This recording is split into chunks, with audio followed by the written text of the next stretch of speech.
virtual Q&A webinar for our incoming kindergarten families.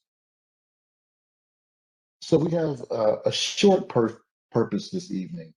We want to give you some background on our Intentional Integration Initiative framework, a brief overview of the project and how it aligns with our building construction initiative that we're also super excited about. We're breaking ground this week on improvements in 4 of our school buildings. We'll talk a little bit about the framework and what makes that up, and also, of course, the algorithm and the placement criteria. And then we'll have time for Q&A. So for those who haven't been keeping up during this busy time, during the 2019-2020 school year, when I joined the school district, we began to review the district's previous efforts towards intentional integration. And we started by having a large symposium in January of 2020. And you can see the timeline there in front of you. Even when we had COVID hit us in March, at the end of March, we continued with this initiative and collecting information from our community and also sharing information with our community during April and June of last year. So we know that the intentional integration work is of the highest priority for our community. And we also know that, and you may or may not be aware of this because you may have students who are already in the district, or you may not. This may be your first entry into our district. So there's been a long-standing need for construction for our school buildings, and our community has been wonderful in approving a very significant $167 million infrastructure improvement plan that we're breaking ground on again beginning this summer.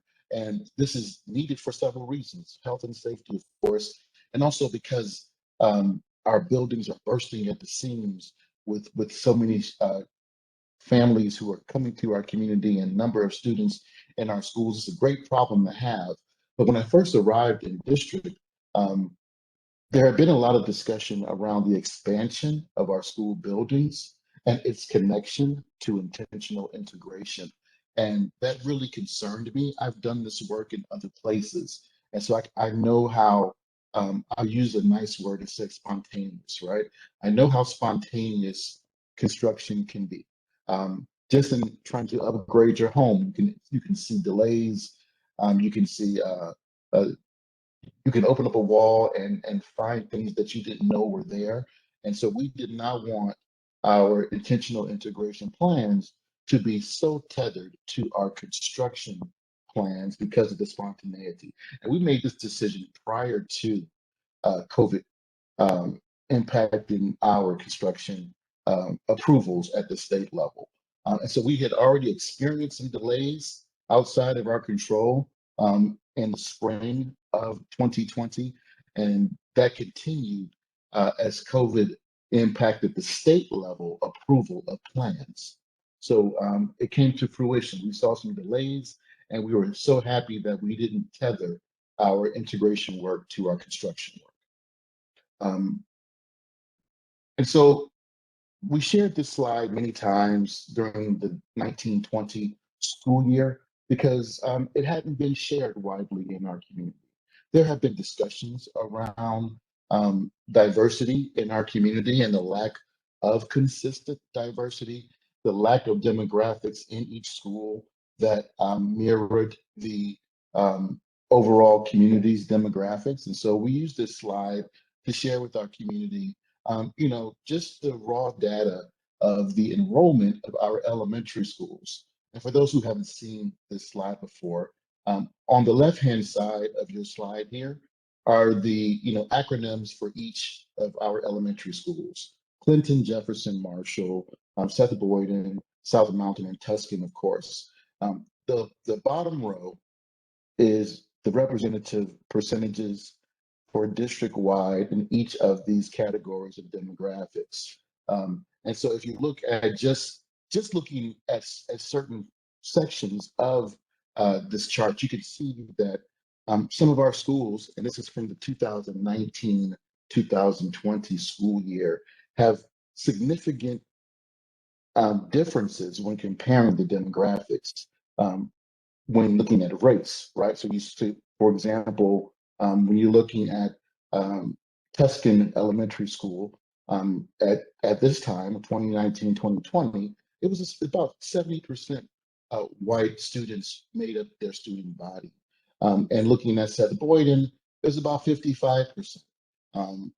But most importantly, while racial makeup is of course important, we also wanted to focus in on the socioeconomic differences of our schools. And if you look at the last column here, it shows you the percentage of students in each of our elementary schools at this time who qualified for free and reduced lunch. And you can see that there are some really significant differences even outside of that 42% that stands out there. There are some cases where there's more than a 10% difference in the socioeconomic status when looking at free and reduced lunch as the measure. So in showing this to many audiences, thousands of folks in our community, you could hear some of the shock that folks had experienced who'd been here for a while, but had not seen this data broken down this way.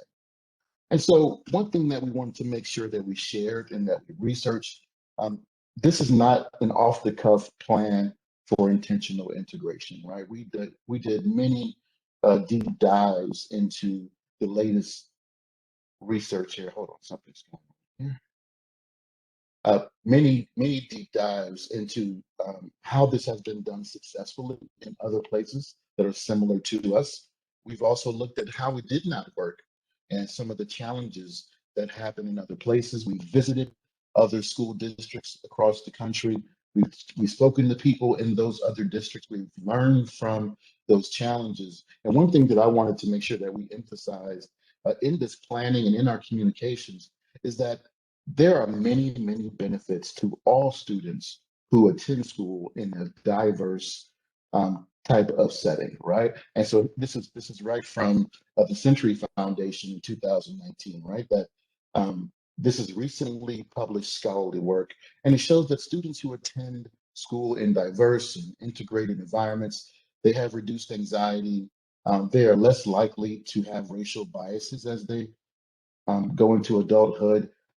They have an enhanced leadership skill because they are around peers who are a little bit different than they are, right? So they're learning how to deal with people who may be different than them. It also helps also helps schools and districts to reduce achievement gaps when we have a more diverse population. Students are, more likely to enroll in college if they come from a more diverse background. They have higher standardized test outcome scores, and we know that standardized tests are far from the end-all be-all, but they are a fact of our world that we deal with, and they are less likely to drop out. And one of the last bullets there is one that I speak about all the time, right? They have improved intellectual self-confidence, and we also call that intellectual stamina. They work harder. They work harder for long periods of time. They have belief and confidence in themselves, and they don't quit as easily, according to this information that was reviewed from the Century Foundation. All right, and so one thing that we also want to make sure that we were being very upfront about, right, that we were collecting from our parents how they felt about intentional integration. What was the anxiety points for them? What were their points of angst for our families? And we collected that information and we analyzed it to see what were the top most concerning pieces for our families. And so we wanted to make sure that we were being very mindful of this as we plan this generational type of shift for our community. And the number one concern from our parents really was around sibling preference, right? There were families who were concerned that they didn't want their kids to be separated because it could create a hardship for their family. They may only have one car. They may be a one-parent household, trying to take siblings to different buildings, going to different back-to-school nights, those type of things. The second concern was around unnecessary busing of students, transportation of students, and the cost, for our school budget and the school community and the community at large as we do our budgets. We want to try to avoid unnecessary transportation costs. The third most highly rated response from families. The families really were concerned about us making sure that special needs students were strongly considered in any planning that we did. There was some discussion around aftercare as well, trying to, not every school has the same aftercare design, and trying to help alleviate that concern. Number five was probably the concern that we heard the most passionately expressed from our community and from our families. They were really concerned that we would do a shift, right? That every student in the district would be moved from one year to the next year, right? I've been in one school for 3 years or 4 years. I'm in fourth grade, and now you're going to shift me to a different school the next year, and the angst around that, losing my friends from the last 3 or 4 years in school, losing the consistency and the familiarity of teachers and principals and assistant principals who I had built a relationship with. Guidance counselors and support staff know my name. I feel very confident in this building, and I'm being systematically, taken out of this building with little time to adjust to a new site. And so that was definitely considered in the work that we're doing, and also making sure that we review this work and the outcomes annually, that we don't just do this once and then move forward, and 5 or 6, 7 years from now, when we look back on this work, we see that our district is not as diverse in each school as we had thought, because we're not continuously checking up on the impact of our plan. So, and I'm sure that you know this. Most parents entering kindergarten. I was a kindergarten teacher once upon a time in my career. So, one of my favorite grades that I've ever taught, for sure. And so I know how passionate kindergarten families are. And so we built this plan to address those previous concerns, right? We planned this to begin with your kindergartners, believing that this controls for our construction. It also de-escalates the parental concern around shifting kids from places where they're already comfortable in a school for a number of years. It also helps us to look at this as a pilot approach, right? To learn from this first year launch as it applies to more grade levels that enter enter our schools after your children do.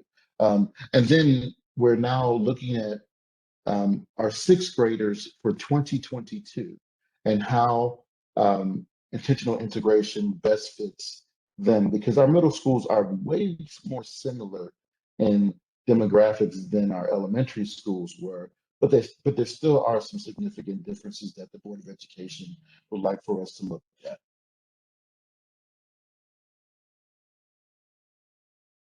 All right. And so how are we sorting through this process, right? And so in our research, we found lots of plans, lots of designs, lots of innovation, but the one that we thought really fit our community best was one known as the Berkeley Algorithm. That approach, of course, comes from Berkeley, California, and it really utilizes census data. I won't go deeply into that block census data, which is the smallest report generated by the census. But that approach is what our Board of Education approved last June now, a year ago. And that instructional design also really was friendly to the need for special education 504s, and some of those other variables that we discussed earlier. This is a snippet from the Berkeley Attendance Zone Diversity Formula from their website, and it speaks about those variables: parental income level, parental educational level, race and ethnicity, and all this again comes from the census block group data. And so one thing that we did look at to customize this Berkeley approach more to our concerns and the concerns brought to us by our community is that we want to also weigh proximity to schools to assist us with what we spoke about earlier, the possible escalation of transportation costs, right? So the proximity, we have families who live within a 2-mile proximity of several of our elementary schools, right? So we want to make sure that that was a consideration in the algorithm, that it would also include in that algorithm, along with the parental education level and parental income and race, et cetera, that transportation and also the sibling preference, right? If I have another child already attending a school, then that would also be a consideration of this algorithm, that would be something that would help to alleviate the concerns of our community. And so middle school, we're not going to spend a lot of time on that, but I know I shared with you that our middle schools were more similar, but still, a significant difference when looking at the demographics. And so here's just a very brief comparison of our middle schools and the work that we'll be doing for the 2022 school year. So let's just go through a very brief summary, timelines, and next steps, and some of the latest information here. So we've gone through all this, right? We've spoken about untethering our integration from our construction.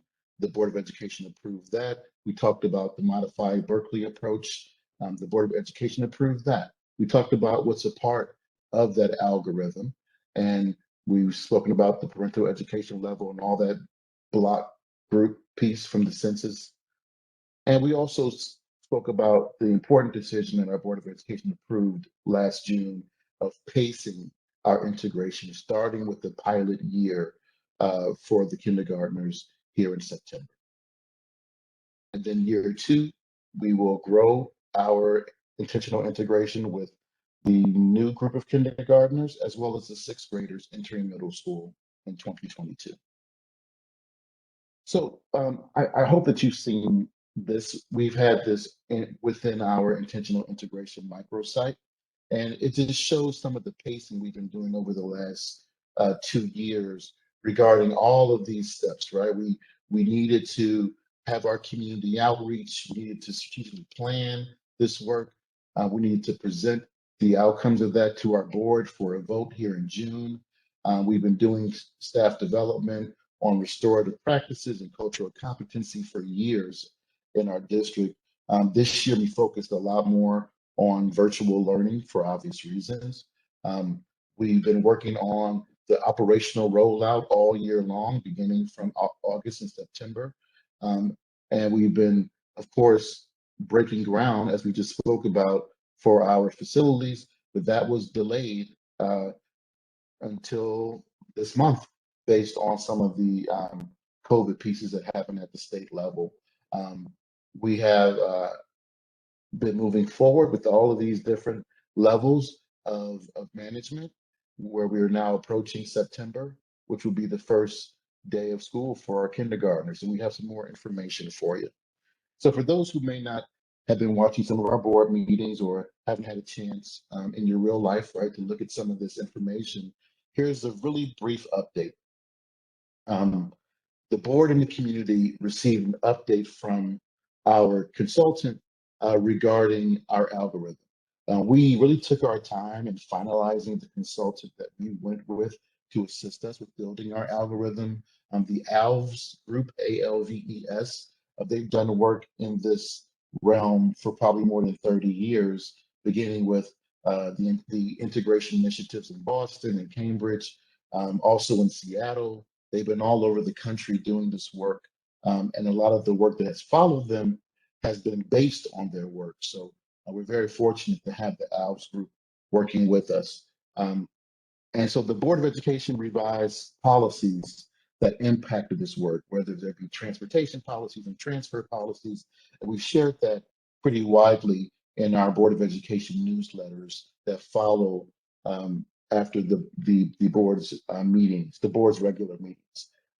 We've also prepared our transportation route for our entire district to be rebid out so that we can make sure that we have a fresh concept of transportation for the kindergartners who are impacted by intentional integration. So we have given our consultant, the ALBS group, all the information regarding our incoming kindergartners, as well as the preschool student information. Please understand that, of course, not every kindergarten family was a part of our preschool program. So those are 2 or 3, maybe even 4 sets of data that we've had to scrub to provide with the ALBS group, and also looking at that data to determine if these kindergartners who are entering, if they have siblings who are already in our district. And sometimes it's not as simple as just last name, right? Or even the family's parental last names and first names. Sometimes the addresses are different. These are dynamic times. Sometimes even the parental information is not the same as it was entered into PowerSchool. But we did all we could to scrub that information to ensure that we could identify who the siblings that were impacted would be to do that pre-planning. We also, of course, as you are aware, on Friday sent out our parental guardian notifications for kindergarten placement. And this evening, we're having our Q&A to kind of level set, like we just did. We just gave you a history of this journey, and we'll be sharing information regarding the meet and greet opportunities, orientations, and teacher introductions. We're going to be pushing out to you a video very shortly that has an introduction from each of our principals who have kindergarten classes in their schools. So I know for some of you, you're wondering about the outcome of the algorithm. Right? We say algorithm, and it's almost like a mysterious word. So we want to be as transparent as possible in sharing some of this. And so, as we shared in our previous board meetings, I believe in May, we talked about the process, right? So let's look at the socioeconomic status, right? We shared this slide before and show some of the differences that were pretty stark differences between some of our schools and their demographics. So I don't expect you to read this slide.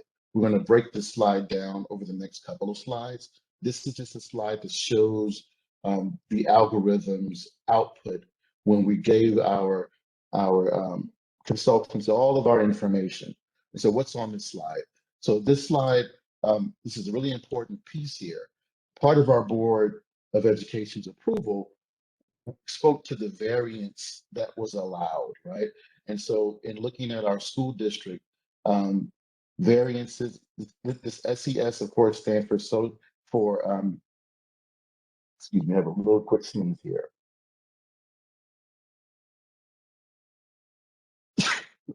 I apologize.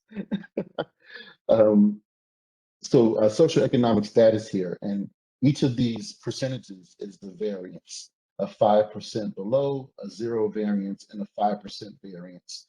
And so speaking about our socioeconomic status, we want to make sure that our schools had similar populations that were in the percentages of low, medium, and high socioeconomic status based on the census data. And so the 5% variance means that the population within that school could be 5% below or 5% above the percentage of in the middle here, the 0% variance for low, medium, and high socioeconomic status. So how did that turn out when looking at each of our schools? What you don't see on the left-hand side is each one of these rows represents one of our schools. The yellow highlight here represents the percentage of students enrolled in each of these schools whose families fall in the low socioeconomic status per the census group. In the green, we have, this is the median socioeconomic status percentage per school, per kindergarten group. And last but not least, those who fall in the category of high. And so when we go back to the 5% variance, you can see on top of your screen here,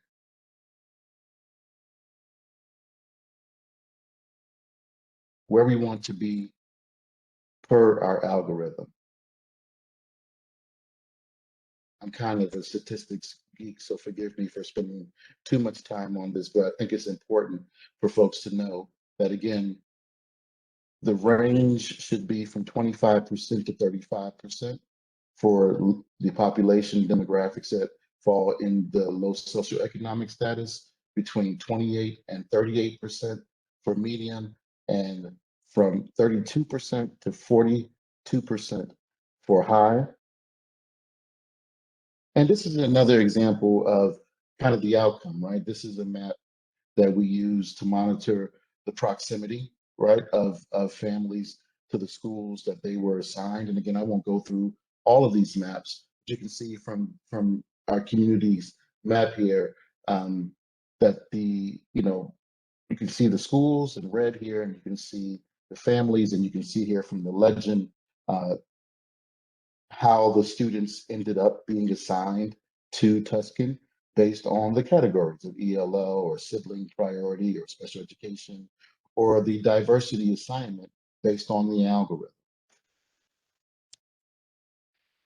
So last but not least, again, we really want to be as transparent as possible and as communicative as we can be. So we've established a microsite within our website that has all of the previous presentations, and also has links to data and information around this work that we've been doing for the last few years. So we're really excited, and we do understand that there are some questions, and we encourage you also to send your questions to integrationinfo at somsd.k12.nj.us, and that email was established to be able to, again, capture your information.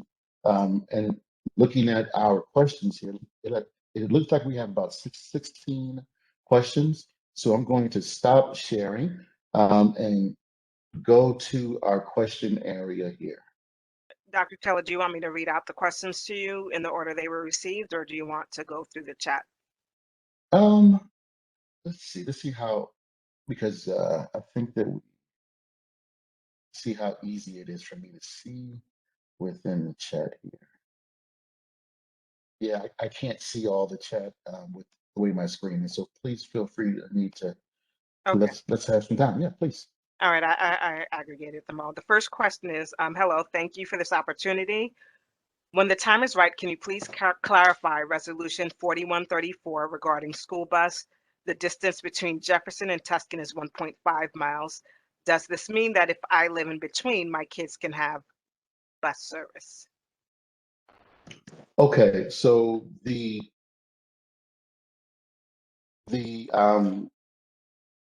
I'm trying to remember the resolution number one more time. Is it 41? 4134. Okay, 4134. Thank you. Yeah. So the Board of Education understood that they wanted to grandfather in some commitments that the district had made previously regarding, like, for example, the Marshall Jefferson pairing, the Seth Boyden opt-in piece. There were some very specific transportation legacy pieces that the board wanted to make sure were honored in our upcoming school year. And so the specifics in that policy speak to those particular commitments, but other than those particular commitments, the transportation piece is triggered by your distance from the school that you are assigned to, and we utilize a software for that to show the route and the distance of that route. And I believe that the New Jersey regulations state 2.2 miles for high school students, and I believe 2 miles flat for elementary and middle school students to trigger transportation. But there could also be circumstances that also trigger transportation, such as an unsafe route, right? If there's a route that crosses a very busy thoroughfare, our police department can let us know that that is an unsafe route to walk, and folks who have to cross that would be given bus services. So I know that's it's a um, more vague response, but I'm just trying to capture all the different scenarios that are in that policy. And what we'll also do, we'll make a note of all these questions and make them part of our FAQs. And if we don't have the answer right off the cuff here, we'll be sure to put them in the FAQs as a response to this event. I appreciate it. This is actually David Urbieta. If I may, I asked the question. The resolution says that students who meet one of the following criteria, you should be a student attending an elementary school outside the zone, which is the case, but and more than 1 mile, and that's why I'm confused.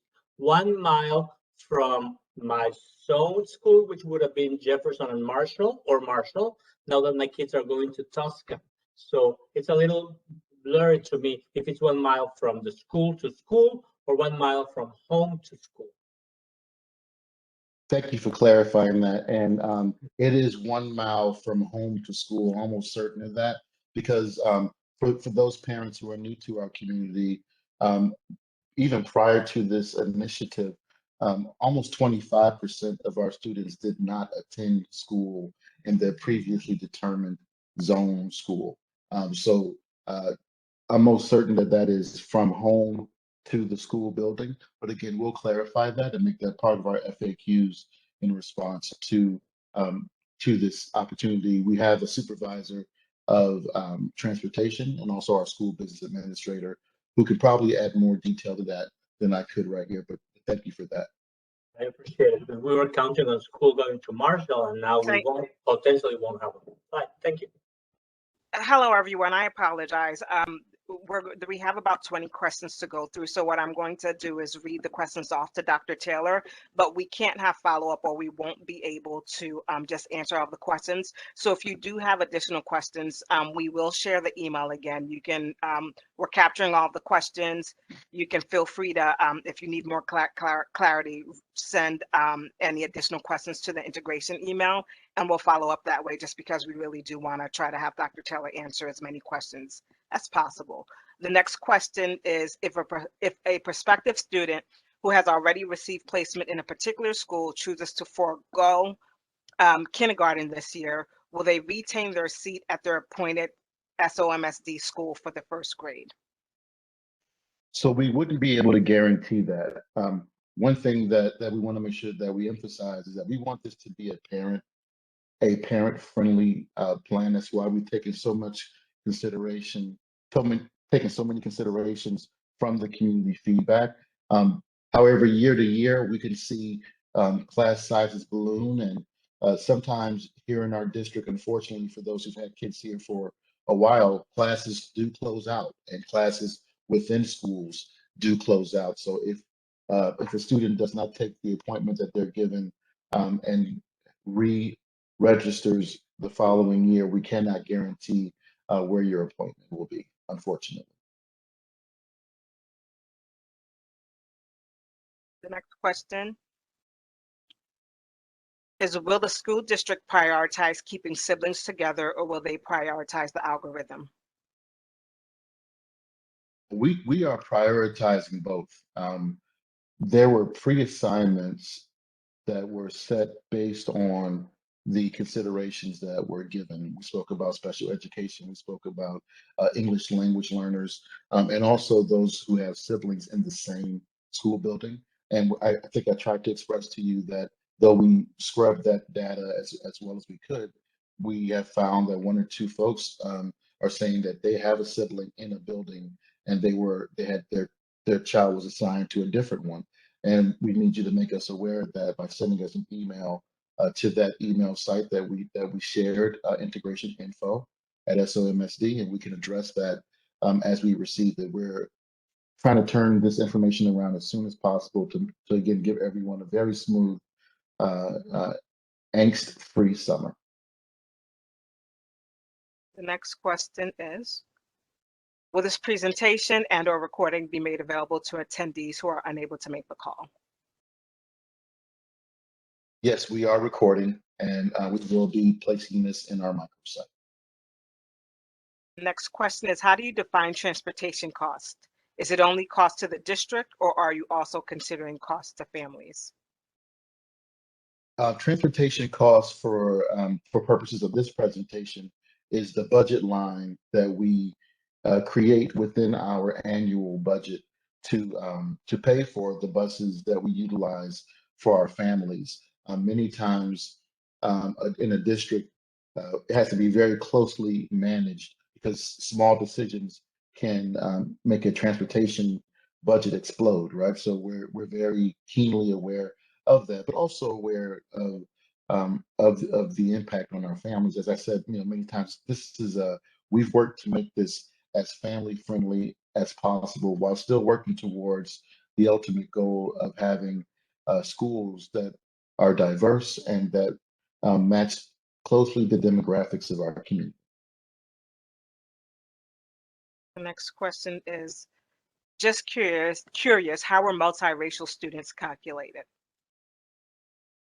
So there is within the Power School platform that we use, this is Student Information Management System. There is a category that a parent can self-select for multi-race. And within the census data that our consultant utilizes, I believe that that's also a self-identified racial category.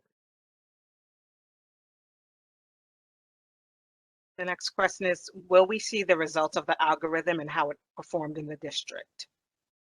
Yeah, so we just showed you a snippet of it. And, as you can imagine, we get students who are enrolling in our school district throughout the summer, especially in kindergarten. And even in the fall, we do receive a significant number of students who are coming in. And as those students are entering, if they're in the kindergarten grade level, they will have to have their information processed as the other students have. And I hope you saw in those last few slides that I was trying to share with you some of the raw data that came right from the work in our algorithm.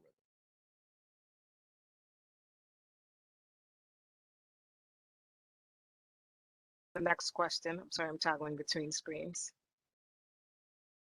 The next question is, will the district honor any change requests due to siblings being separated? Yes, we will, but please let us know as soon as possible, right? As I spoke about earlier, classes close out, class sizes are, are board policy mandated. So we try to not overload our classes. So if you have a sibling issue where you have a sibling in one school, I'm sorry, a child in one school and their siblings in another school, and the grade span is kindergarten through, let us know right away. Now, we have to reiterate this as well, that this is not a legacy piece, right? If your older sibling has exited the elementary school, then that is not considered sibling preference. Sibling preference for this exercise means that your multiple children are in the same building at the same time, meaning the 2021-2022 school year. The next question is, how old is the census data? Block group data is generally only shared in a decennial. So I can tell you that you're starting to exit some of my expertise, right? But that's why we brought a consultant on, and they utilized the most recent census block data. But we'll take that question and we'll share it with the OWLS group and get some feedback to include in our FAQs. The next question is, what's the long-term plan for our incoming kindergarteners? For example, will Marshall still be a feeder school for Jefferson, or will that be completely new in a few years too? So one important piece, in trying to build this, we didn't want to make this an hour of slides. We wanted to really, really make this something that was going to be interactive. And thank you for that question. One of the big pieces in the construction is that the board approved prior to my arrival that all of our elementary schools will eventually become K-5 schools. So the work that's being done and planned as far as construction goes is expanding our schools and of course improving the safety and quality of our buildings. And at the conclusion of that work for Marshall and Jefferson, they both will become K-5 schools. But they can only do that when their expansion and improvement is complete. So you're probably 2.5 to 3 years away from that. Next question is, parents with multiples, what's the process of keeping twins in the same K class for the 2021-22 school year? So now that is one that that's a policy piece. So I wouldn't want to speak off the cuff about that. But if you send again that email to the intentional integration email account, we will do some research with our registrar and determine the policies that guide multiples. I know there's been a lot of conversation around that, for families who are blessed with those multiples, how does our district handle them? Just in a regular school year, right? With placement. And so we'll get that information to you and we'll place it in our FAQs. The next question is, with specificity, please articulate how location fit within the algorithm. Was distance measured within the 10th of a mile, or was it in some greater increment, for example, 2 miles or not? The goal being to gain a transparent understanding of precisely how the algorithm works and in what order the data was applied. Okay, sure. So each student, their proximity was measured to each school, right? And so I know that our consultant, when it was at all possible, tried to keep students within that 2 mile range to the schools that were closest to them, right? And so we can arrange for a more detailed expert, response to that. I know that in looking at that raw data, right, that we can see breaking down the student and the schools that are closest, the furthest, those that are in between, based on their home and the school's location. So I don't understand the 10th of the mile part of that question, but we'll send that question to our consultant to get a very detailed explanation and include that in our FAQs as well. The next question is, will older siblings who are currently out of district be given priority to join their younger siblings at their newly zoned school because of the integration?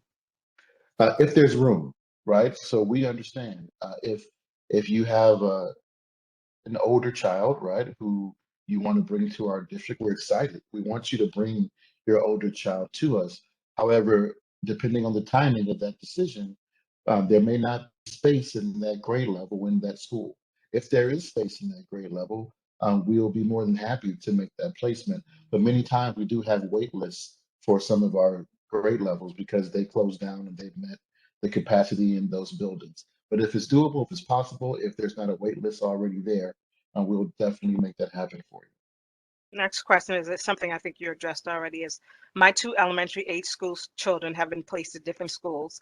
Is it possible to keep my kids at the same school, or is my kindergartner's current placement final? If it is possible to keep them at the same school, what is the process? So yeah, just send us that to the email that we've shared before, because we want to make sure that this doesn't get confusing as we're managing it, right? We don't want to have you sending emails to multiple email accounts. Just send that right to that email, but do it quickly, right? We don't want the space to close out in our school buildings.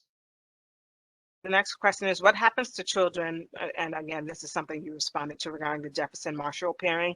What happens to children who are already matriculating through Jefferson? Will they remain there, or could they possibly be moved when construction is complete?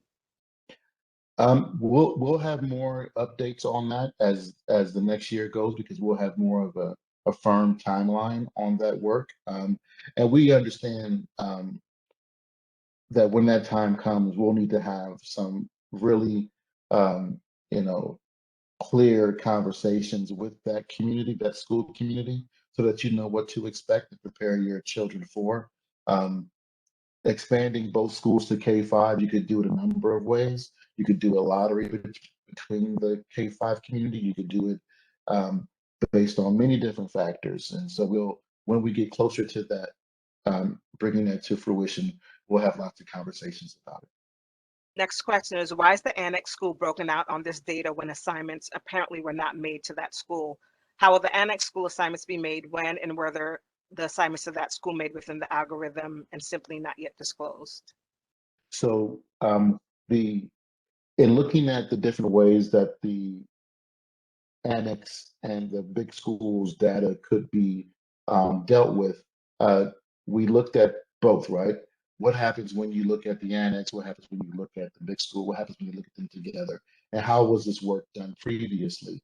And so what we've done, we've combined the outcome to be under the South Mountain School. And the principal will work with his assistant principal and central office to assign students to the classes, because even though there is an annex, it falls under one umbrella of a school, the South Mountain School, which has an annex. There's one CDS code that is the state code for that school, and so that's why it's being managed that way. We did look at both. The consultants showed us both, and we felt that it was most appropriate to handle that as a single school, not as two separate buildings. The next question is, in regards to children of the same family attending different schools, will all of the elementary schools have staggered start times as a result of this policy change? For example, I have one child at Jefferson and now my K child just got placed at Clinton. Both schools have the same start and end times, and I'm not far enough from either school to qualify for bus service. So that's one that you can also send to us, right? To our email, because we have done that review, right? We have a staff, for those who may not be aware, our elementary schools do not all start at the same time. We have elementary schools that start about 45 minutes apart. And what that helps us to do is to plan our transportation schedules to spiral so that the same bus can be used for multiple schools. So that start time will not be changed, but if you're in a situation that was just described by Mr. Stosh, please email that to us for consideration. We understand for a few that that's a challenge, but not for many. So we want to make sure that we're giving some granular reviews of that. This is something you also probably answered, but I'll ask the question. Will the planned construction at the schools impact the kindergarten classroom locations, and how will it impact the outdoor play spaces at the schools? So we definitely have had to move a few kindergarten classes, but we're moving them to, very appropriate spaces within the school buildings. And the outdoor spaces, they will be impacted. It's a necessary evil for the outcome that we're all looking forward to, having improved school buildings. When you have your meet and greets and conversations with your school principals, they can give you a more intimate review of that. The next question is, I was across the street from one elementary school, but now I am assigned for one that is 1.5 miles away. Does this mean no bus? How many families are actually able to get a bus because our towns are very small? That is correct. So there are folks who have been assigned to schools that are further away from them. This is not a neighborhood-based school assignment, and we do understand that. And if you're not two miles away from your school, and as the gentleman who first made this comment references the policy, that's the policy that's been established for transporting students. So you have that. All that was stated is on face value. The next question is unrelated, is more related to reopening. Are we having a full schedule of in-person school 5 days a week and full days? Yes, that's our plan. Our plan is to be as open as we were pre-COVID, but with mitigation steps in place that are appropriate for 9 weeks from now, right? We know that 9 weeks from now, could be a different world than we're in right now. So we're prepared to pivot, and we have a task force of over 100 folks who are working on this, including our township departments of health. The next question is, our placement was in South Mountain Elementary School. Will all K-1 students at South Mountain still be at the annex, or are some classes at the big school? And is the distance for transportation determined based on where they will actually go, or just distance from the big school, given there are shuttles to the annex? Yeah, I think we answered that, right? So it's distance from the big school. And yes, there are shuttles, and there are kindergarten classes at both the big school and the annex. And the principal will be working with us to assign students to one of them. There's one question that I'll save to the end because it's regarding the teachers union. The next question is, will IEP service providers be housed in every school? Does the algorithm account for students with 504s and IEPs, et cetera? So 504s, IEPs, students who are English language learners, those were students who were placed first according to their programs. So I hope that shows our commitment to those families and those students. And the CST workers, child study team workers, will work in the buildings as they normally do. Each school has the same number of kindergarten classes as they had previously. So the CST design will follow the IEPs. The next question is, it seems that there was a heavy reliance on the algorithm, and as a result, there may have been some unintended results, i.e. siblings placed in different schools. What, if any, Q&A oversight was done to ensure the algorithm provides an expected output? Yeah, so we've done simulations, right? So we didn't just take the algorithm from our consultant and give it to the community.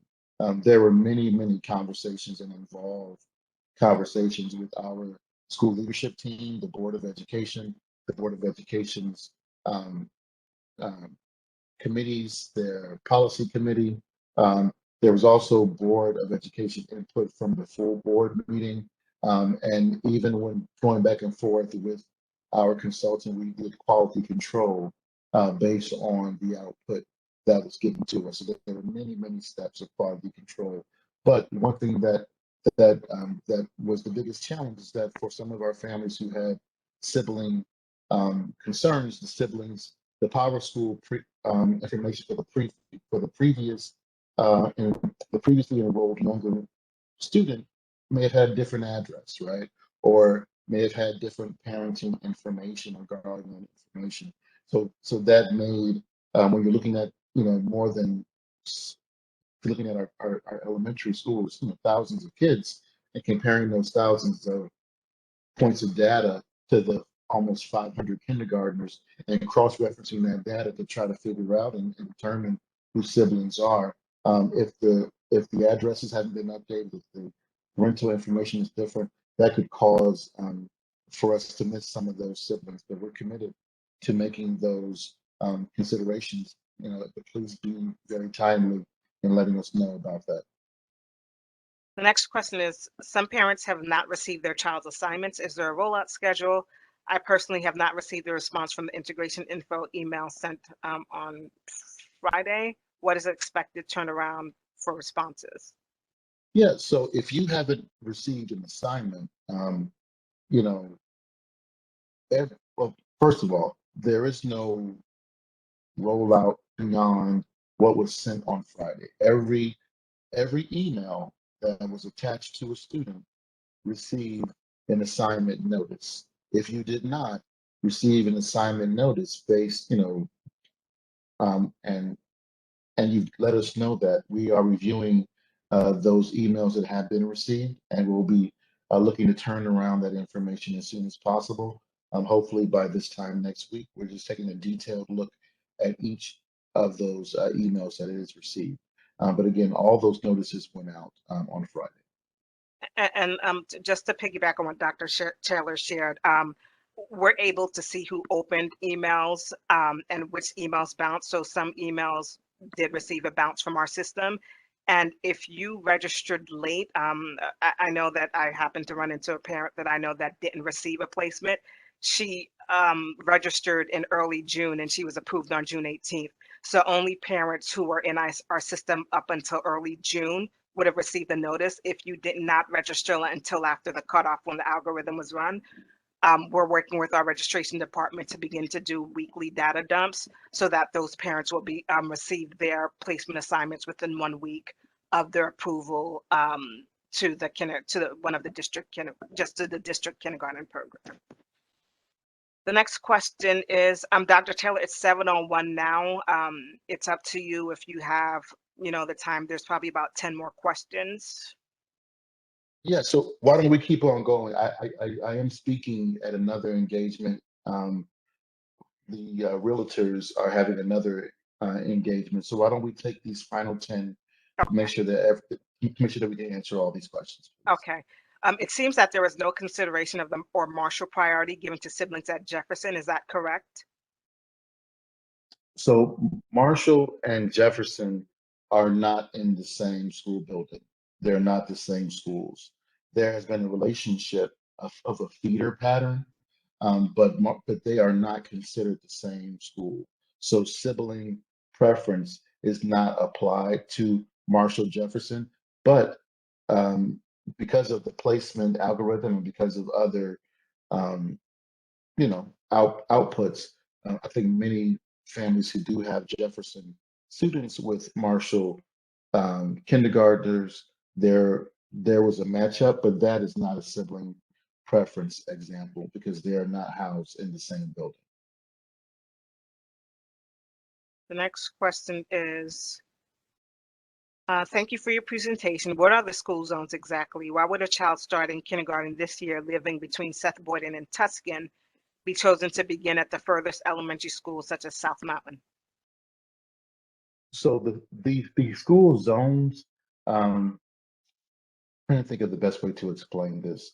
The school zones are grandfathered for the older students. As I stated previously, more than 25% of our students were already attending school outside of the school zones that were grandfathered into our school district from previous designs.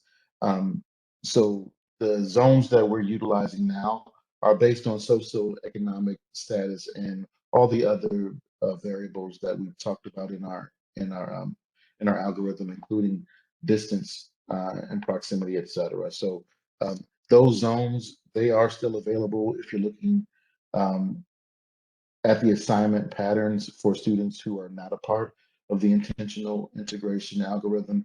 But it's just important for us to continue to note that 1 out of 4 students does not attend within that zone because of the overcrowding and the need for us to add construction and extensions to our building. Next question is, the microsite sends parents who are experiencing a hardship to the transfer forms, but the transfer page says kindergarten is ineligible for transfers. What is the right answer? Well, I think that, one thing that I try to be committed to, and for those who haven't been a part of our district, I hope that you learn that I'm committed to being reasonable and being transparent, right? And so I think it's obvious if we're doing an intentional integration piece with an outcome that we're looking for, that is part of, our commitment to diversity. But there's always an appeal and there's always a process to review those appeals. So that's the process. Being fully transparent, there's a likelihood that the majority um, of transfer requests will not be approved because it would make, again, our our efforts and our algorithm and all the work that we've done for the last several years null and void. But we are committed to reviewing every appeal that comes through that process. Following up on results of the algorithm question, will the raw data of the results of the integration plan be shared in a summary or exhaustive fashion via FAQ or email?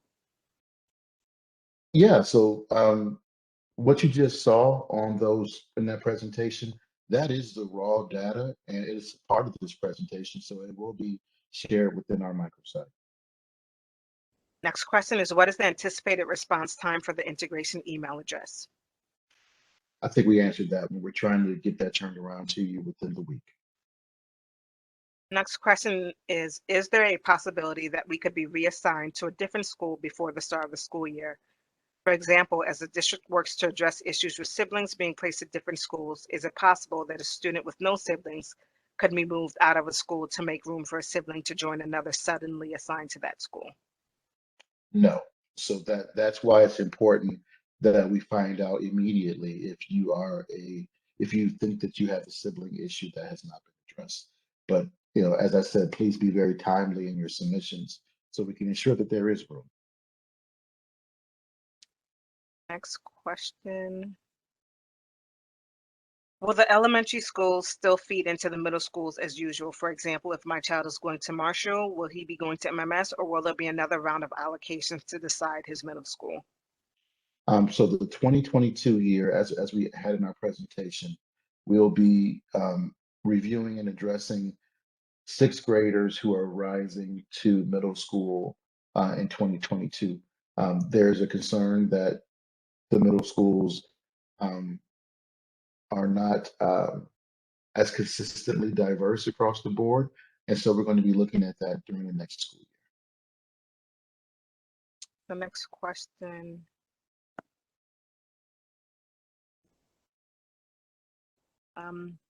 Someone asked, can we share the integration email address? Again, I'll share it in the chat with everyone. Will the map for each school assignment be provided? So yeah, I don't have a problem providing it. I just thought that for purposes of this presentation, it would have been redundant to see map after map after map after map, and we wanted to make space for the questions and answer period, even though we're extending it now, right? So I don't have any problem sharing it, but just understand that as more students become assigned, the map changes because more dots are placed on the map. So I don't have a problem sharing that, and we'll work on that to add that to our microsite as well. With that caveat, of course. The email was shared, the map was shared. Will there be in-person meet and greets at the schools? If yes, is that only in the week before school when we get our teacher assignments? So that's a big challenge for us, right? We're breaking ground. We're doing construction right now, and so we can't have in-person meet and greets until we're really almost prepared to open school. But what we're going to be sharing with you are some virtual opportunities to meet your principal, and your principal will be sharing with you virtual opportunities to meet the teachers. And depending upon how construction moves through our summer, our HSAs and our PTAs may be able to work with us to do some in-school tours. But again, this is all considering construction happening in our buildings. The next question is, so if we've been assigned to South Mountain, we may be either at the annex or the big school. That's correct. In what circumstances would school not be in person?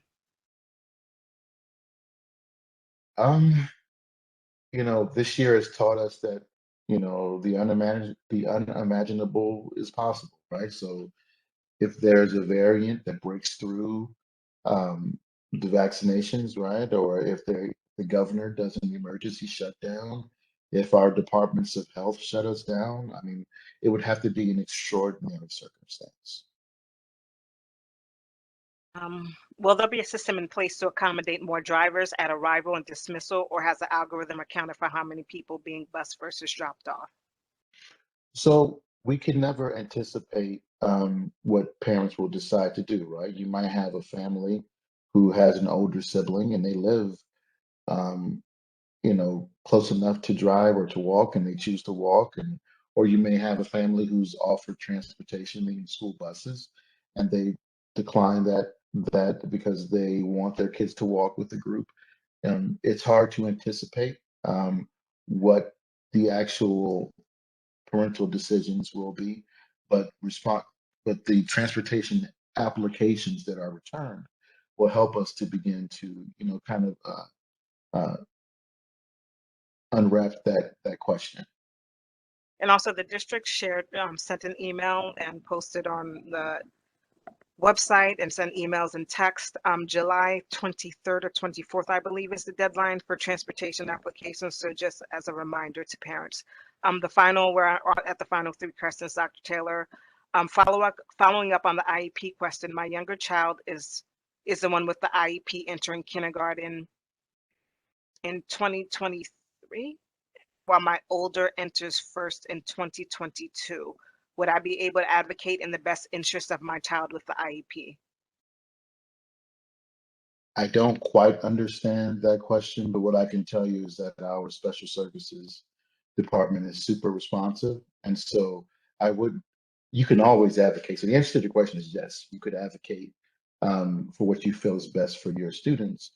But also I couldn't give a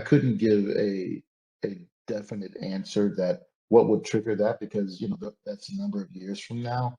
And every specific circumstances with IEPs and assignments and programs probably needs to have its own customized answer. The next question I can answer, Dr. Taylor. Someone asked, please make the Realtor presentation and Q&A, which I assume are recorded, available. Everything is on the integration microsite. If you go to the events page, the Realtor's presentation as well as the video were uploaded the next day after the event. So go to the microsite and click on the events tab and you'll find the information there. And then the final question is, understanding that you probably won't be able to answer this since you have another engagement, but wanted to get in the chat for the FAQ you plan to create. When will busing decisions be communicated to parents? Our school shows that it is more than 2 miles away, but of course there is some level of anxiety before finding out the answer.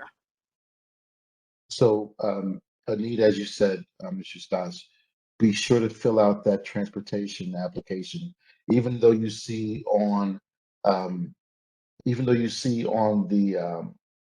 map, right, how far away you are, sometimes our transportation programs uses a different um, route to school, right? So please apply, even if you are more than 2 miles away, just to make sure that we are aware and reviewing every application.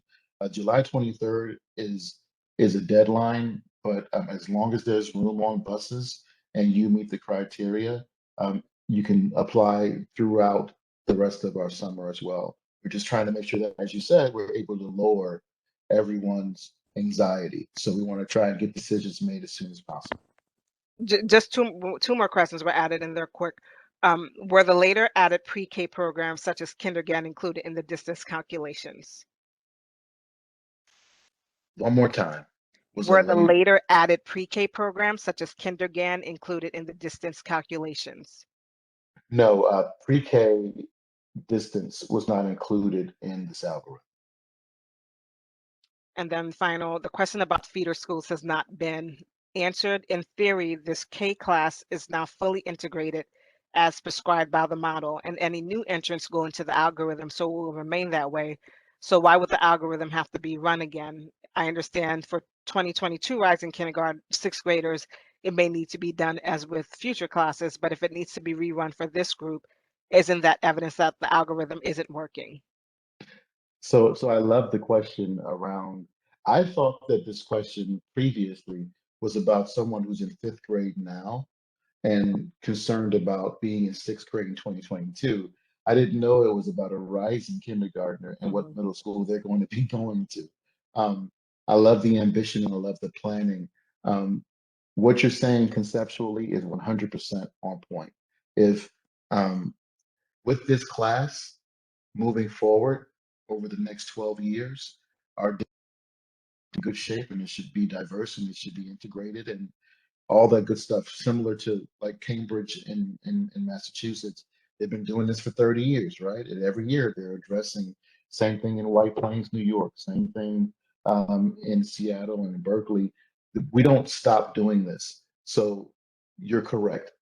As we move forward, the rising 5th graders, we would call that the class of, 2027, all right? As they're moving to 6th grade, their output should be already integrated. And so what will the feeder patterns be there? I couldn't commit to it now, but I can tell you that hopefully I'm still around 5 years from now to be able to have a conversation with you about it. Right. And will a similar Q&A on reopening also be provided? Yeah, we're hoping that reopening is not exciting at all. We're hoping that it's as pre-COVID as it can be with mitigation steps. And our task force and subcommittees are meeting all throughout the summer. And as we get closer to the opening of the school year, we'll more than likely have a Q&A like we did last September. Last September, we did a academic and social emotional Q&A just to give everyone updates on some of this stuff, especially around the health and wellness. So we're looking forward to that possibility. It may not be necessary based on what the governor's latest updates are and mandates are at that time, but we're definitely keeping it in our minds as a possibility. So just as an FYI, you got through all the questions, Mr. Taylor. We will be posting a YouTube of this Q&A as well as the presentation to the SOMSD microsite. It will be under the events tab. Wherever you see the events, we'll have the presentation, including an uploaded Q&A to the website. But we're also sharing with you, there's a video we want to share with you all, but due to time, we weren't able to do so. So all of the elementary school principals just provided a welcome address to their incoming parents. So I just shared the YouTube link. And for those families who are unable to make it, we'll send a follow-up email before the end of this week to them all, also with the presentation and the link to this Q&A and the principal's welcome address. All right, outstanding. So thank you all so much. Have a great rest of your week. And we will see you soon, and we'll have more information coming. Thank you. Thank you, Ms. Eustacia. Thank you, Dr. Perez and Dr. Alegria. We're